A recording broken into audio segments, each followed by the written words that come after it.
Hello बच्चों, आइए प्रश्न समझते हैं। हमारा प्रश्न है एम्फीबिया तथा सरीसृप क्लास से संबंधित प्राणियों के आवास तथा उनके बाह्य लक्षणों पर टिप्पणी लिखिए। आइए समझते हैं। बच्चों, सबसे पहले हम अपने प्रश्न की मुख्य अवधारणा को समझेंगे। मुख्य अवधारणा, हमारे प्रश्न में हमसे एम्फीबिया तथा सरीसृप वर्ग से संबंधित प्राणियों के आवास तथा उनके बाह्य लक्षणों के बारे में पूछा गया है। आइए लिखते हैं एम्फीबिया तथा सरीसृप वर्ग। आइए समझते हैं। आइए बच्चों, सबसे पहले एम्फीबिया के बारे में समझते हैं। एम्फीबिया बच्चों, एम्फीबिया को उभयचर प्राणी भी कहते हैं।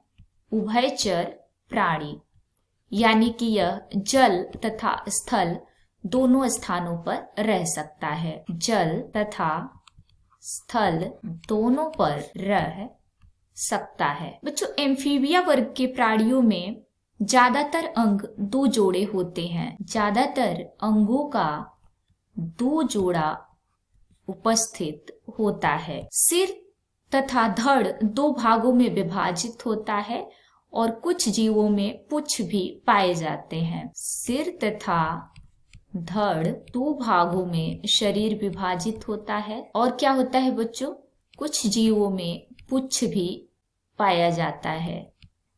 कुछ जीवों में पुच्छ पाया जाता है। बच्चों, अगर हम उदाहरण की बात करें कि एम्फीबिया या उभयचर वर्ग में कौन कौन से जीव आएंगे, तो इनके उदाहरण है मेढक यानी कि राना टिग्रीना तथा सिलामेंडर। मेढक तथा सिलामेंडर ये एम्फीबिया वर्ग के प्राणी हैं। अब हम सरीसृप वर्ग के प्राणियों को समझेंगे। सरीसृप वर्ग बच्चों, सरीसृप वर्ग के ज्यादातर प्राणी स्थलीय जीव होते हैं। स्थलीय जीव होते हैं यानी कि इनका आवास स्थलीय आवास होता है। ये प्राणी रेंग कर चलते हैं।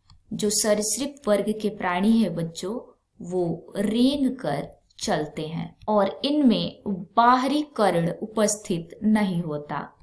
बाहरी कर्ण उपस्थित नहीं होता। और बात इनके त्वचा की करें बच्चों, तो इन त्वचा पर शल्क पाए जाते हैं। त्वचीय शल्क पाए जाते हैं। उदाहरण की बात करें कि सरीसृप वर्ग में कौन कौन से जीव आते हैं, तो इनके उदाहरण हैं सर्प, छिपकली इत्यादि। तो इस प्रकार आपने एम्फीबिया तथा सरीसृप वर्ग के प्राणियों को समझा।